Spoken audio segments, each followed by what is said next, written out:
Anda kembali di iNews Malam bersama saya Mirva Suri. Pemirsa, pimpinan Pondok Pesantren Al Zaitun Panji Gumilang hingga kini masih diperiksa Bareskrim Mabes Polri. Panji Gumilang tiba di kantor Bareskrim pukul 13:50 tanpa melontarkan sepatah kata pun. Ia langsung masuk ke dalam gedung Bareskrim. Panji Gumilang diperiksa atas dugaan aliran sesat dan penistaan agama.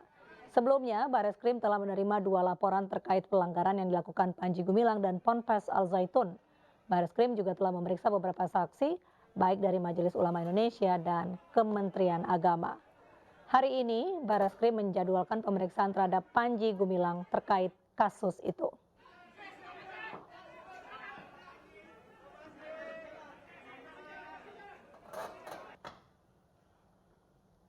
Sementara itu, pemirsa, MUI Jawa Barat telah memberikan rekomendasi untuk pembubaran Ponpes Al Zaitun. Pemerintah Provinsi Jawa Barat pun mendukung rekomendasi itu.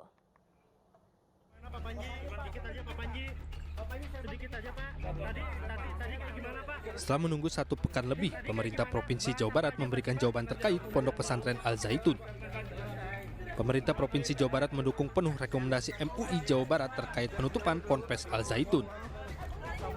Hal ini dikarenakan Pemprov Jabar melihat adanya perputaran uang secara ilegal dari kegiatan yang dilakukan oleh Panji Gumilang. Selain itu, hasil perputaran uang tersebut diduga disalurkan ke Negara Islam Indonesia atau NII. Meski demikian, Pemprov Jabar tetap memprioritaskan hak pendidikan dari ribuan santri yang belajar di Ponpes pimpinan Panji Gumilang tersebut. Si pesantrennya direkomendasi memang untuk dibekukan atau dibubarkan, tapi harus secara bijak memberi solusi agar ribuan yang sudah berstatus murid di sana atau santri di sana bisa diberikan solusi pendidikan seadil-adilnya. Pemerintah Provinsi Jawa Barat menghimbau agar masyarakat dan para ulama tetap tenang menghadapi polemik Al Zaitun, karena pemerintah pusat telah turun tangan menangani kasus ini. Dari Bandung, Jawa Barat, Ervan David, iNews melaporkan. Desakan pembubaran Pondok Pesantren Al Zaitun di Indramayu, Jawa Barat terus berdatangan. Pimpinan Ponpes Al Zaitun Panji Gumilang diduga terlibat aliran sesat dan penistaan agama.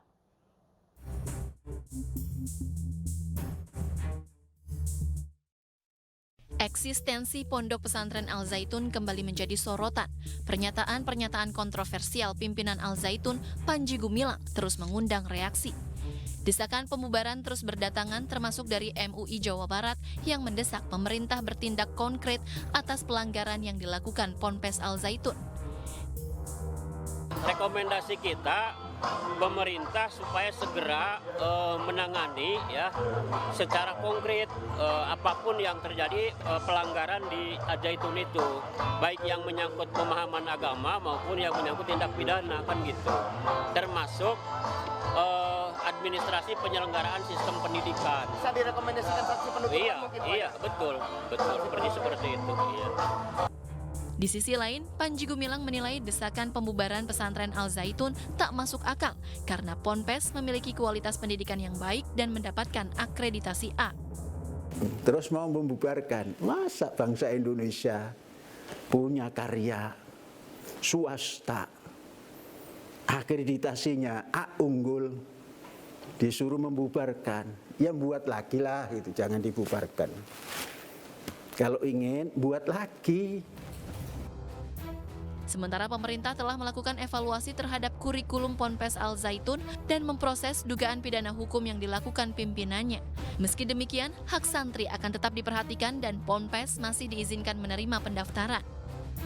Pondok pesantrennya kita akan evaluasi secara administratif. Ya, tindakan evaluasinya itu apa?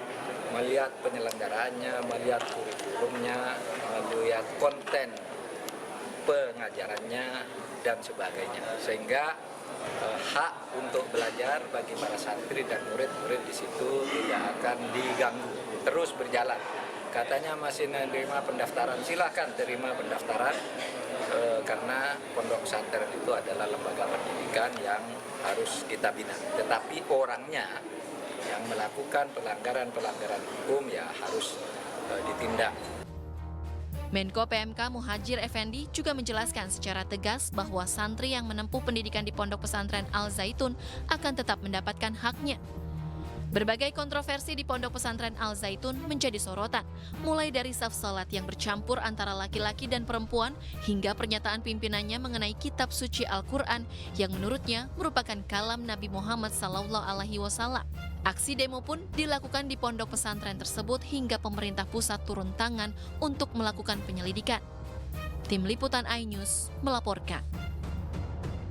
لبيك اللهم لبيك لبيك لا شريك لك لبيك.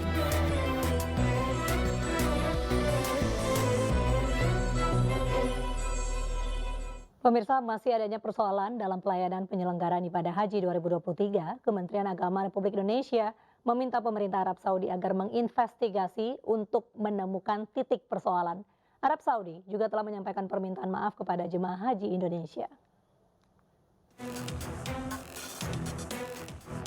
Pelaksanaan puncak ibadah haji baik wukuf di Arafah, mabit di Musdalifah dan melempar jumroh di Mina sudah berakhir.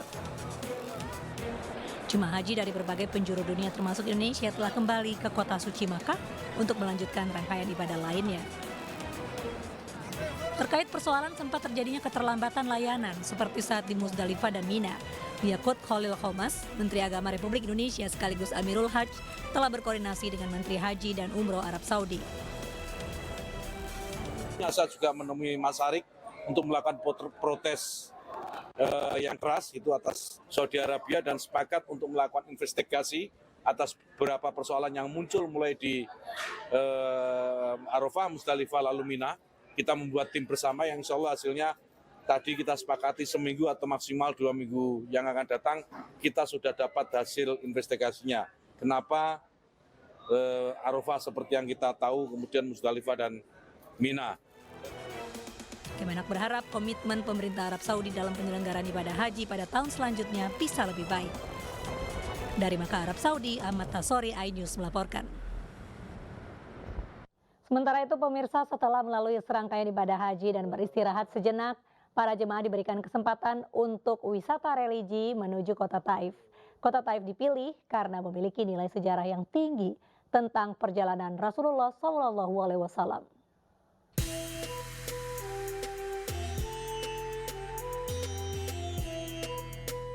Tak seperti kota Mekah, Mina, dan kota lainnya di Arab Saudi, kota Taif cenderung memiliki suhu udara yang cukup sejuk. Letaknya yang berada di dataran tinggi membuat suasana di sekitar kota Taif ini terlihat indah dan hijau, sehingga cocok untuk tumbuh sayur dan buah-buahan. Posisi kota Taif sendiri berada di lembah Gunung Asir dan pegunungan Al-Hada, jaraknya dari kota Mekah sekitar 2 jam.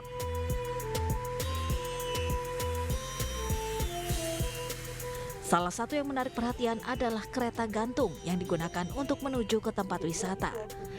Pemandangan indah akan didapatkan dari ketinggian 1.500 meter di atas permukaan laut, terlihat dari atas kereta gantung.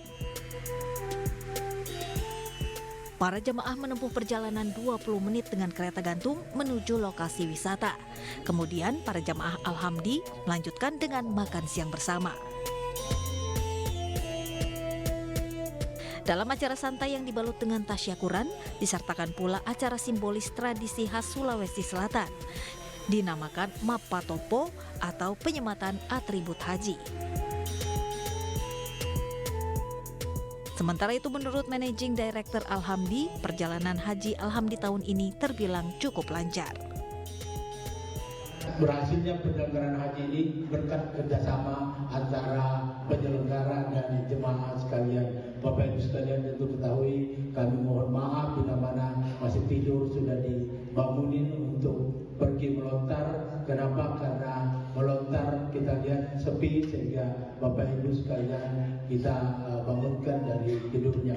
Tentu Bapak Ibu sekalian juga perlu ketahui di mana tadinya rencana mau nafar tani ternyata kondisionalnya mengikat kita untuk nafar awal dengan situasi kondisi yang sangat berbeda sekali. Selanjutnya para jamaah diajak berkeliling menyusuri kota Taif, melihat dari dekat proses penyulingan bunga untuk dijadikan parfum. Kota Taif memiliki sejarah yang cukup kuat tentang perkembangan dan penyebaran agama Islam. Di kota inilah Rasulullah SAW pertama kali mendapatkan sebuah tantangan, cemoohan, pengusiran, bahkan sempat dilempari batu oleh penduduk setempat. Kejadian tersebut adalah 3 tahun sebelum hijrah Rasulullah SAW. Jadi bagi Anda yang senang dengan sejarah Nabi, kota Taif wajib untuk Anda kunjungi.